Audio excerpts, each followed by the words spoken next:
Lost in translation into Mfethu, I can't even pretend. I don't even have the right words to describe it. It's so honest that it's inspired me to write the script for this video as honestly as I can, to write it straight from the heart and not care about wanting to sound good or wanting to sound like a professional movie critic or to even care about the structure of this essay. I think if you follow your heart and be as authentic as possible, there's a peace and serenity that comes with that. Whether you find success in the thing you're doing or not, it doesn't usually matter. As long as you know that there was nothing fake about what you produced and gave to the world, you will know deep down in your heart that at least you gave them the real, true you. And a lot of people, or let me say, some people will actually recognize that and appreciate that. And that is this movie in a nutshell. Pure honesty. This is not whiskey, this is iced tea. If you gave me real whiskey. It doesn't try to grab your attention or scream at you to look at it. It just exists. There ain't no gimmicks or tricks. It just flows naturally. Nothing feels forced. I don't even think they were trying to win any awards with this movie. Maybe they were, but it didn't seem like it. Which is ironic because they actually did win some awards. I think they just wanted to tell a story as honestly as they could. I think this feeling of authenticity strung from the first draft all the way to the final cut. There's a reason why this movie resonated with so many people and continues to cement itself as a classic. I'm stuck. Some people hate it. They call it slow, overrated. They call it a movie about nothing, and yes, to a certain degree they are right, because nothing much happens in this movie. But that's why it slaps so hard, because it portrays real life. It portrays life as it is. Because how often do major life-changing events happen in your life? Not so often, I assume. But that doesn't mean that the not so major moments are to be overlooked or they are not to be cherished. Even though not a lot of major things happen in this movie, the main characters' lives are changed. They are touched and they are transformed. It's a movie about subtle moments between people, moments that are often overlooked but leave a long-lasting impact. Seeing Charlotte being completely unseen and unheard by not just her husband, Are you awake? John.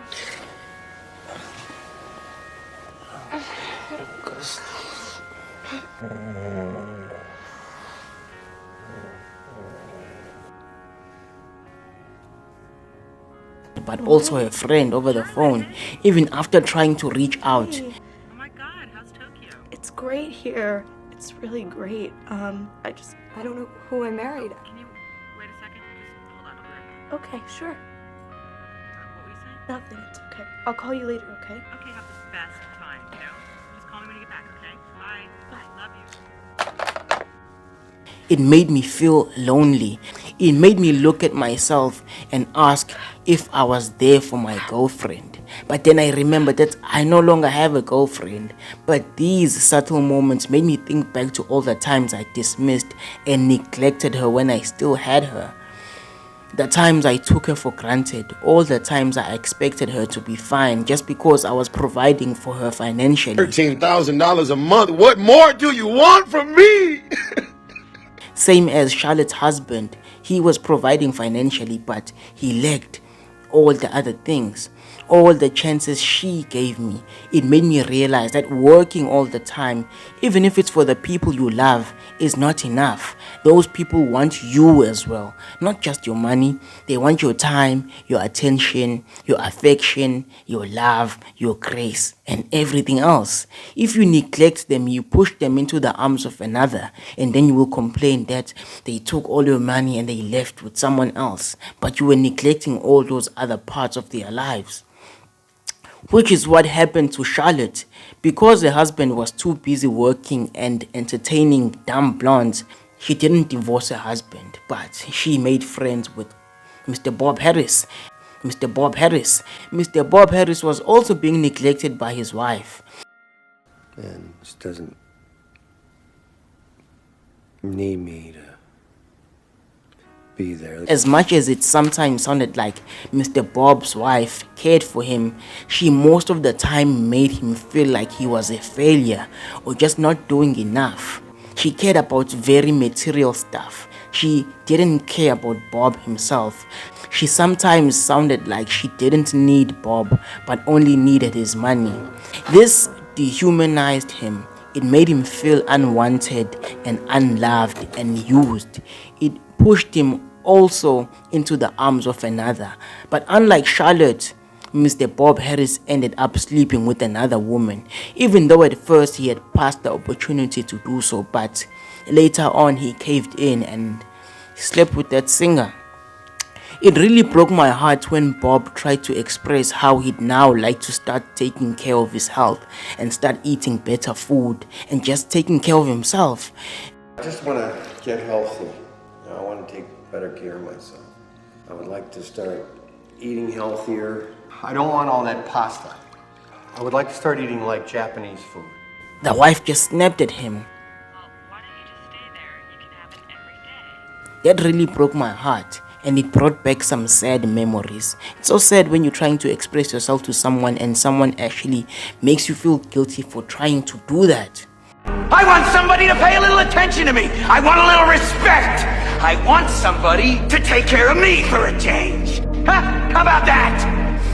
This resulted in these two, Bob and Charlotte, bonding with each other due to their common plight. They had a void. They were lonely. They were lost. They needed emotional security. Which is why they never smashed, because the void they had was not a physical one, but it was an emotional one. And I think this is cheating. What Bob and Charlotte did, besides the kissing or anything, I think this kind of relationship is cheating. It's called emotional cheating. They bonded in a friendly way, if I may put it like that. There was nothing perverted about their relationship, even though their partners wouldn't approve of it. I damn sure wouldn't allow my wife to get this close to any man who isn't me. They got very close to smashing, but their relationship was not like that. It was just deeply emotional. I also think that this tension between them is what kept most of us glued to the screen, because we kept thinking and expecting them to smash, because that's what we used to see, not just in the movies but also in our real lives. But they never do that. They never go to bed, or they go to bed but they just sleep side to side and they just talk. They just awkwardly kiss a couple of times and that's about it. Even that was more than enough. I would divorce her if she was to do that. I like how this movie portrays troubled and restless souls. The insomnia, the solitude, the drinking, the way Charlotte cries in secret, the way she looked for meaning in listening to self-help audios. Life is. This book is about finding your soul's purpose or destiny. And wandering around the city, visiting religious temples, wanting to feel something.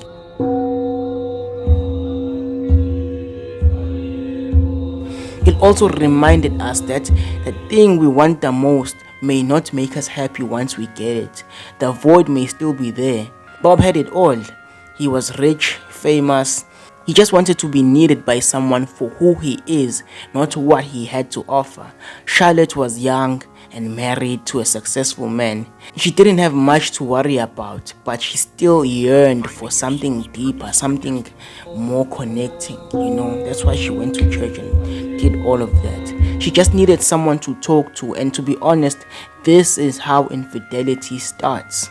Another thing that made this movie a 10 was the occasional funny moments, the comedic relief. It wasn't too much and it wasn't too little. It came at the right times. It's funny in the most unexpected ways while still keeping the theme of being unseen and unheard. Lick my stockings. Hey, lick my stocking. Hey, lip them. Lip them. What? Lip them like this. Lip them. Rip them? Lip, yes. You want me to rip your stockings? Yes, rip my stockings, please. Rip your stockings? Yes, You want me to please, rip your stockings? please, please. All right, I'm going to rip your stockings. Yes. And you got to blow. Oh, no, Miss Harris. Oh, my God. Don't touch me. Oh, hey, please. Let me go, Miss Harris. Oh, no, let me go. Oh, let me go. Please, let me go. Oh, no, Miss Harris. Let me go. No. Oh, no, Miss Harris. Oh. But overall, I hope this resonated with someone, you know. I hope someone out there can understand what I was trying to say, even though I didn't have the right words or the perfect script to portray this. But this is a good ass movie, man. As much as before I started doing these video essays, I thought about all the movies I was gonna first break down and explain, and this one stayed at the back of my mind. It's been at the back of my mind for a long time, and watching it again was just a breath of fresh air. It still made me feel the same way it made me feel as I first watched it. And I remember there was a guy I used to chill with, and almost every evening he'd come over and he'd watch a movie. He was very judgmental on these kind of soft movies that don't have any guns or any fighting. He liked action movies. But when I put this movie on, I expected him to judge it, but he was touched by this movie. Even the fact that I didn't care what he was gonna say, I just wanted to watch this movie again with him. It showed that this movie really touched me, and it really touched him as well. It was a beautiful, honest movie, and that's the thing I liked about it. It was honest. It didn't try to be anything it wasn't. You ever ate a dish like maybe chicken and rice, but the chicken is so perfect. It's not too salty, it's not too spicy, it is just perfect. And the rice is just fluffy and it crumbles like that. Or have you ever met someone who's just purely themselves and they don't try to impress anyone? They don't laugh at jokes which are not funny. They do what pleases them, and they are unapologetic about it.